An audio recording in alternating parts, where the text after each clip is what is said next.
Ce que vous voyez s'est produit à la mi-octobre 2023.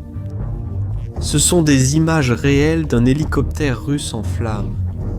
Selon des témoignages, il a été abattu par des missiles anti-aériens ukrainiens à quelques kilomètres de la ligne de front. Un abattage conventionnel comme tant d'autres qui se produisent dans cette guerre. Mais 2 ans plus tard, en novembre 2025, l'Ukraine ferait quelque chose qui changerait complètement les règles du jeu. Ce sont les images qui le prouvent. Vous voyez un opérateur ukrainien piloter un drone à 200 km à l'intérieur de la Russie, au-dessus de la région de Rostov. Il ne cherche pas une raffinerie, il ne cherche pas un dépôt de carburant, il est en train de chasser. La cible va à 250 km/h, le drone à 150. N'importe quel manuel militaire dirait que c'est impossible, mais personne n'a prévenu les Ukrainiens. Ce qui s'est passé ce jour-là a laissé les experts militaires du monde entier se poser la même question.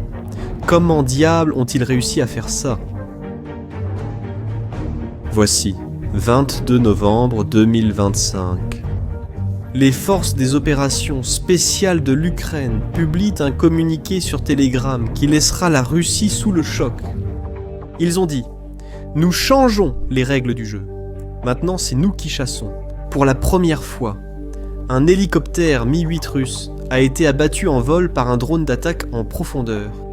Et, avec le communiqué, ils ont fait quelque chose qu'aucune armée ne fait habituellement. Ils ont montré les images. 25 secondes de vidéo capturée du point de vue du drone. D'abord seulement des champs. Ensuite, l'hélicoptère apparaît, volant tranquillement. Le drone s'approche, ajuste sa trajectoire, et puis, la vidéo s'arrête. Maintenant, si c'était la Russie qui faisait cette affirmation, tout le monde en douterait. Mais l'Ukraine a apporté des preuves. Les chaînes militaires russes, les soi-disant 1000 blogueurs, qui sont généralement très proches des forces armées, ont confirmé la perte. Une chaîne appelée Fighter Bomber, gérée par un ancien pilote russe, a confirmé l'incident en disant « Malheureusement, c'est vrai. Concernant le Mi-8, cette confirmation est cruciale. Parce que ce qui s'est passé là-bas n'était pas de la chance. C'était de la planification, c'était de l'innovation. Et c'était quelque chose que la physique disait impossible. La raison est simple. Un drone longue porté comme celui utilisé par l'Ukraine est conçu pour une mission précise. Vous programmez les coordonnées d'une cible fixe, une raffinerie, un dépôt militaire, un pont. Le drone décolle, parcourt des centaines de kilomètres et atteint la cible.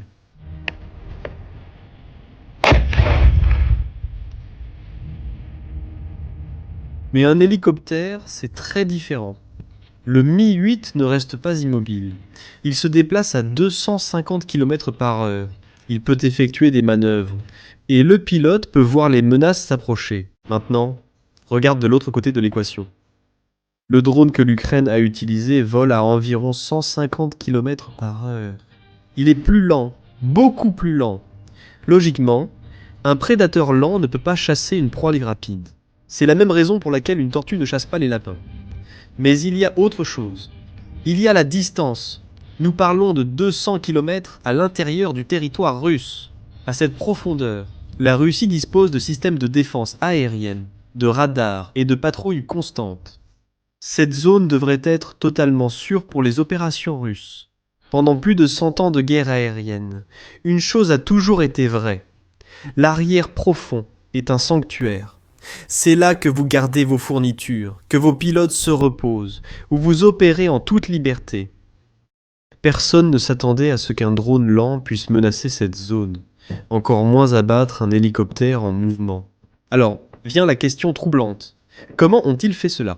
La réponse se trouve dans l'arme que l'Ukraine a utilisée, et l'histoire de cette arme est aussi improbable que l'abattage lui-même.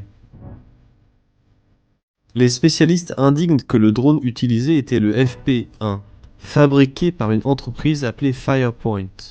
Et c'est là que l'histoire devient vraiment intéressante. Avant la guerre, Firepoint ne fabriquait pas d'armes. Il travaillait dans le divertissement. C'était une agence de casting, aidant à trouver des lieux de tournage et des acteurs pour des films et des séries télévisées. Ils ont même travaillé sur une comédie romantique avec Volodymyr Zelensky en vedette. Oui, l'actuel président de l'Ukraine.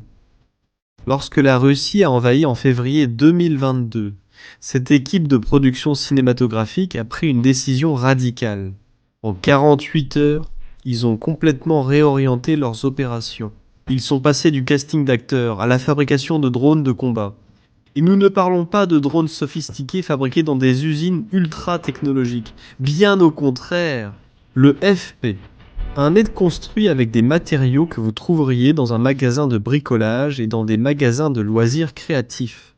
Contreplaqué, mousse, fibres de carbone utilisées dans les voitures de course, composants électroniques commerciaux. Mais ne vous laissez pas tromper par la simplicité des matériaux.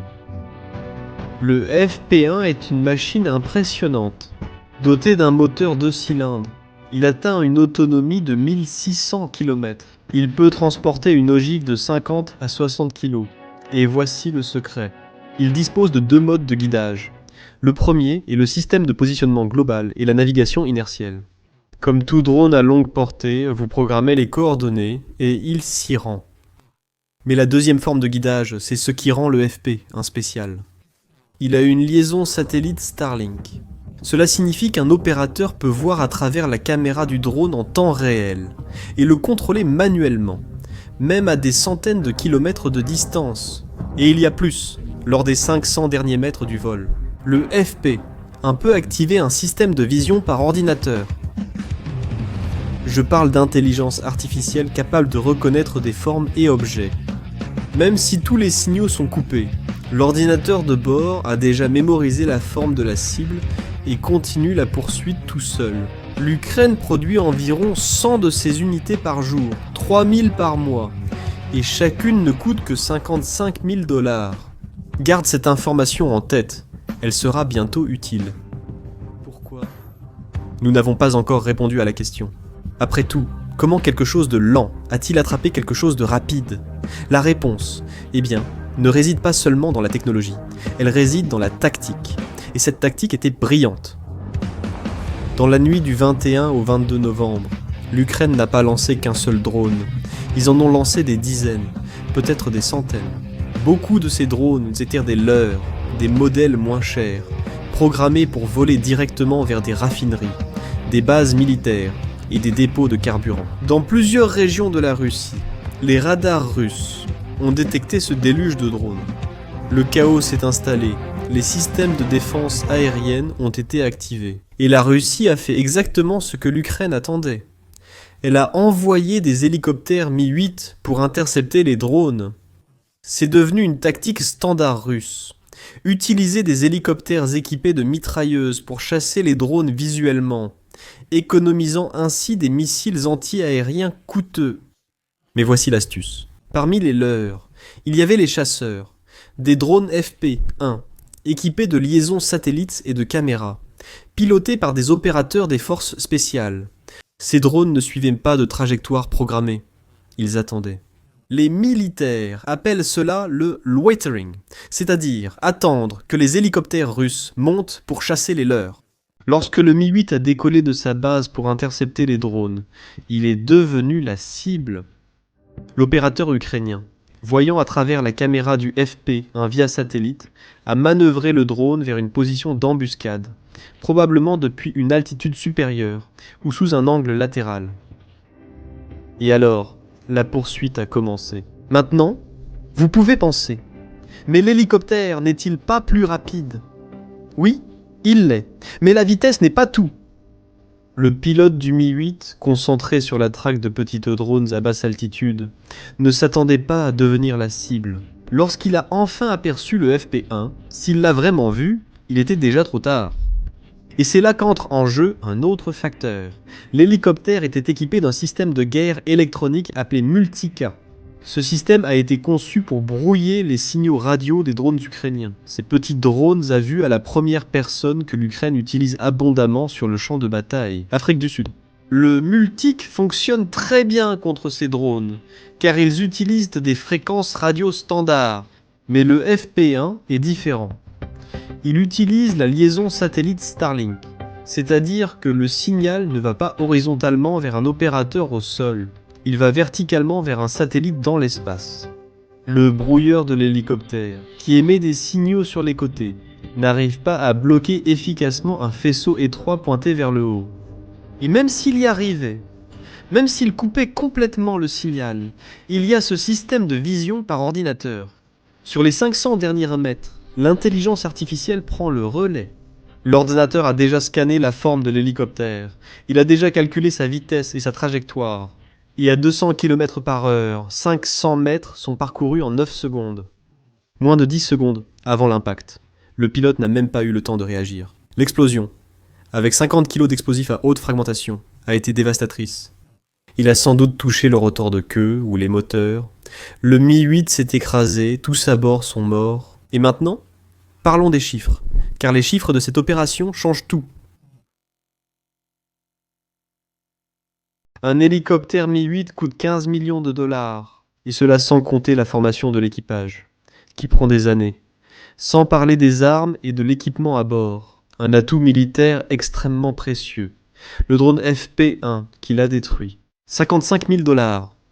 Maintenant, faites le calcul avec moi. C'est un rapport coût de 272 pour 1. Pour chaque dollar que l'Ukraine dépense pour un FP-1, la Russie risque de perdre 272 dollars d'équipement. Comme vous pouvez le voir, c'est totalement insoutenable. Maintenant, imaginez le scénario suivant. L'Ukraine lance 100 drones FP-1 en une nuit. Le coût total, 5 millions et demi de dollars. La Russie parvient à en abattre 90. Un taux de réussite impressionnant de 90%. Mais les 10 qui passent réussissent à abattre 10 hélicoptères. Le coût pour la Russie, 150 millions de dollars. Et cela sans compter les équipages et l'impact psychologique. Même avec un taux de réussite de seulement 10%, l'Ukraine en sort gagnante. Et ce calcul force la Russie à repenser complètement sa stratégie aérienne. Parce que maintenant, les pilotes russes savent que chaque fois qu'ils décollent, même à 200 km derrière les lignes, il peut y avoir un FP-1 qui les attend. Cela crée de l'hésitation, cela crée de la peur. Et la peur, mes amis, c'est un facteur qui peut compromettre n'importe quoi, y compris les opérations militaires. Les missions deviennent également plus complexes. Les hélicoptères doivent voler plus bas, où ils sont plus vulnérables à d'autres menaces, ou plus haut, où ils sont moins efficaces. Des missions sont annulées en raison d'alertes de drones. L'arrière, qui était un sanctuaire, est maintenant une zone de danger. L'impact dépasse les hélicoptères. Cette technologie et cette tactique peuvent être adaptées pour traquer des avions de transport, des avions de reconnaissance, voire des jets dans certaines situations. L'Ukraine vient de prouver que le concept fonctionne. Maintenant, il s'agit de perfectionner et de passer à l'échelle. Et en fait, ils sont déjà en train de le faire. Firepoint ne s'est pas arrêté au FP-1. Ils sont également derrière le développement du FP-5. Peut-être que vous le connaissez sous son nom de code Flamand Rose, et ce n'est plus un drone, c'est un missile de croisière. Il a une portée de 3000 km, une vitesse subsonique élevée, presque transsonique. Son ogive dépasse 1000 kg. Si le FP-1 permet à l'Ukraine d'atteindre Rostov, le Flamingo permettra d'atteindre les bases de bombardiers stratégiques dans l'Arctique, les usines de chars dans l'Oural, le cœur industriel et militaire de la Russie. Et la production est déjà en cours. Selon les rapports, l'objectif est de produire un missile Flamingo par jour. La même philosophie que le FP-1, quantité et rentabilité. Ce que nous voyons maintenant est quelque chose d'incroyable, un changement fondamental dans la guerre aérienne. Pendant des décennies, on pensait que détenir les avions de chasse et missiles les plus avancés permettait de contrôler le ciel. Mais l'Ukraine prouve qu'il existe une autre voie. Des systèmes autonomes, économiques, produits en masse, contrôlés par l'intelligence artificielle et des liaisons satellites.